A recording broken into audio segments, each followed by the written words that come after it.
নেই দুই হাত, পা দিয়ে লিখেই ক্লাসের সেরা ছাত্র হাবিব। হাতবিহীন ছেলে কিভাবে করবে পড়ালেখা, এমন চিন্তা থেকে হাবিবের ভবিষ্যৎ নিয়ে অন্ধকারেই ছিলেন বাবা মা। কিন্তু মাত্র 7 বছর বয়সে অদম্য ইচ্ছা শক্তিতে পড়াশোনা শুরু করে এখন দ্বিতীয় শ্রেণীর ছাত্র আব্দুল্লাহ আল হাবিব। আমি হাত দিয়ে লিখতে পারি না, পাও দিয়ে লিখি, খেলাধুলা করতে পারি না আমি।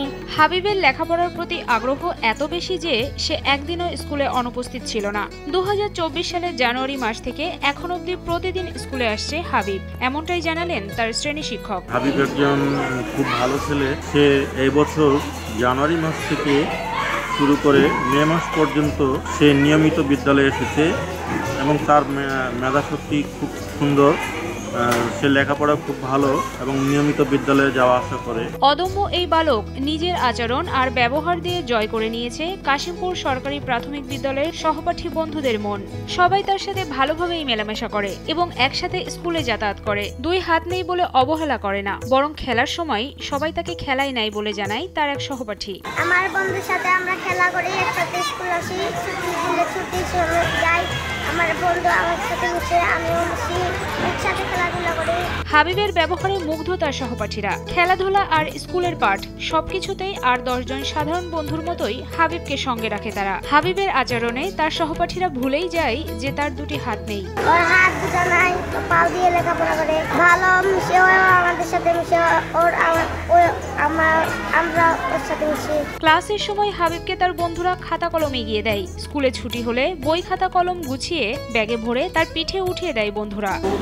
আমার নাম আব্দুল্লাহ আল হাবিব, আমি স্কুলে পড়ি। আমার স্কুলের নাম কাশিমপুর সরকারি প্রাথমিক বিদ্যালয়। আমার বন্ধু সাহায্য করে, ব্যাগ উঠাই দেয়, খাতা কলম লাগলে আমাকে আগাই দেয়। হাবিবের সহপাঠীরা তার প্রতি খুবই সহানুভূতিশীল। কোনো কিছু লিখতে দিলে সহপাঠীরা সবার আগে হাবিবের খাতা দেখতে বলে। এমনকি সে বাথরুমে যেতে চাইলে অনেক ছেলে আগ্রহ করে তাকে সহযোগিতা করতে যায় বলে জানান হাবিবের শিক্ষিকা। অন্যান্য বাচ্চারাও ওর প্রতি খুব সহানুভূতিশীল। যখন বলে যে আপা আমি যাব, বাইরে যাব, অন্য একটা বাচ্চা রেডি, মানে ওর বন্ধু, 2-1 বন্ধু আছে, তারাই হচ্ছে এগিয়ে আসে আর কি। আর ওইও বলে যে আপা ওকে নিয়ে যাব।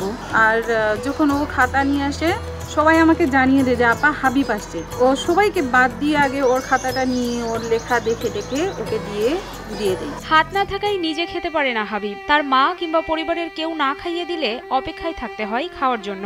স্কুলে যাওয়ার জন্য মা নিজে হাবিবকে রেডি করে দেন। আসলে হাত না থাকায় হাতের কাজগুলো অন্য কাউকে করে দিতে হয় বলে জানান হাবিবের মা। আমার ছেলে কোনো খাইতে পারে না, সব খেলাই দিই, স্কুলে আগাই দিই, গোসল গাওয়া করাই দিই। হাত নাই দুটা, সাহায্য কেউ নিয়ে হয় সাহায্য করার মতো দে। খুব কষ্ট, পায়খানা করা কষ্ট, পেশাব করা কষ্ট। আশেপাশের বাচ্চাদের খেলাধুলা দেখে নীরবে কাঁদে মায়ের মন। হাবিবের মা আক্ষেপ করে বলেন, আর 10 জন সাধারণ ছেলে মেয়ের মতো স্বাভাবিকভাবে খেলতে পারে না হাবিব। এটাই তার সবচেয়ে বড় দুঃখ। আমাদের বাচ্চা অনেকগুলো খেলাধুলা করে, আমার ছেলে খেলাতে পারে না, ওই জন্য আমার মনে দুঃখ। হাবিবের লেখাপড়ার আগ্রহ আর অদম্য ইচ্ছা শক্তি দেখে তাকে উচ্চশিক্ষায় শিক্ষিত করার স্বপ্ন দেখছেন তার বাবা। পা দিয়ে লেখে, অনেক সময় মানে কষ্ট আর কি বাচ্চাটা নিয়ে। যাই হোক, সমস্যা নাই, চলে যাবে। বাচ্চাকে মানুষ গতি করব, পড়ালেখা করায় উচ্চশিক্ষায় শিক্ষা করব। হাবিবের ইচ্ছা লেখাপড়া করে উচ্চশিক্ষায় শিক্ষিত হয়ে বড় একজন আলেম হবেন, দেশ ও জাতির কল্যাণে নিজেকে নিয়োজিত করবেন। আমি বড় হয়ে হব মৌলবি। প্রাক প্রাথমিক ও প্রথম শ্রেণীতে তার মা স্কুলে নিয়ে আসলেও বর্তমানে সহপাঠীদের সাথে ভালো সম্পর্ক গড়ে ওঠায় তাদের সাথে স্কুলে যাওয়া আসা করে হাবিব। স্কুলে যাওয়া এবং আসার পথে হাবিবের ব্যাগ তার বন্ধুরাই নিয়ে আসে বলে জানায় কাশিমপুর সরকারি প্রাথমিক বিদ্যালয়ের প্রধান শিক্ষক। প্রাক প্রাথমিক এবং 1-এ তার মাই তাকে নিয়ে আসতো। 1-এর শেষের দিকে দেখা যেত সে বন্ধুবান্ধবের সঙ্গে আসতেছে। বন্ধুবান্ধব তাকে বইয়ের যে ব্যাগ আছে সেটা তার বন্ধুরাই নিয়ে আসে। এখন দেখা যাচ্ছে তার মা কমেই আসে, মাঝে মধ্যে আসে, বাচ্চারা এখন স্বাভাবিকভাবে স্কুলে আসতেছে। তো বাচ্চার মোটামুটি পড়ালেখা উপস্থিতি ভালো। আমি যে দেখলাম এই বছরে যে তার এই চলতি বছরে তার 3 দিন অনুপস্থিত রয়েছে বিদ্যালয়ে। মোটামুটি আমার শিক্ষক, যেটা আমি জানি যে আমার শিক্ষকগুলো তাদের সে বাচ্চাকে নিয়ে অনেক যত্নশীল। হাবিবের দাদি আক্ষেপ করে বলেন, হাবিব শুধু হাঁটতে পারে, আর কিছু করতে পারে না। তার বন্ধুরা যখন পিকনিক করে তখন সে খেতেও পারে না।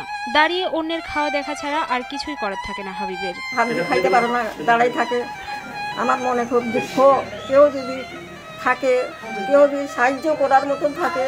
আমার নাতিটা বলছে যে আমাকে যদি কেউ হাত দেয় দাদি, আমার খুব ভালো লাগবে দাদি, আমি কি দিয়ে ভাত খাবো। ইন্টারনেটে বিভিন্ন প্রতিবন্ধী মানুষের কৃত্রিম হাত সংযোজনের বিষয়টি জানার পর থেকে হাবিব তার দাদির কাছে আবদার করেছে কৃত্রিম হাতের জন্য। কৃত্রিম হাতের জন্য কিশোর মন এখন নানা ধরনের স্বপ্ন বুনছে। সবাই হাত লাগাছে, আমার নাতিটা করেছে মোবাইলত, দাদি দাদি সবাই হাত লাগাছে, দাদি মোর হাত লাগাই দিবে না দাদি। এইটাই আফসোস, বাচ্চাটা দুইটা হাত নাই, এটা মনে দুঃখ। কোনো বিদ্যমান মানুষ কিংবা সরকারি বা বেসরকারি প্রতিষ্ঠান হাবিবের দুটি কৃত্রিম হাতের ব্যবস্থা করলে মানসিকভাবে শান্তি পেত এই কিশোর। আত্মবিশ্বাস অটুট থাকলে আগামীতে আরও ভালো কিছু করতে পারবে হাবিব, এমনটাই প্রত্যাশা স্থানীয়দের। এই বাচ্চাটার জন্ম থেকে দুইটা হাত নাই এবং এই বাচ্চাটা অন্য বন্ধুর সাথে স্বাভাবিকভাবে খেলার চেষ্টা করে, কিন্তু তার দুটো হাত না থাকার কারণে প্রকৃতির নীলা খেলায় সে স্তব্ধ, কিন্তু সে মনের দিক দিয়ে লেখাপড়ার দিক দিয়ে স্তব্ধ নয়। আমরা চাই এই বাচ্চাটার জন্য মাননীয় প্রধানমন্ত্রীর কাছে আকুল আবেদন, এই বাচ্চাটার জন্য কৃত্রিম দুইটা হাত বসানোর ব্যবস্থা করা হয়। আমরা চাই 10টা বাচ্চার মতো ওজন সুস্থ সবল জীবনযাপন করতে পারে, দুইটা হাত যে নাই বাচ্চাটা। আমরা মাননীয় মন্ত্রীর কাছে আমাদের আবেদন যে বাচ্চাটা যেমন যেইভাবে হোক হাত যেন দেওয়ার ব্যবস্থা করে।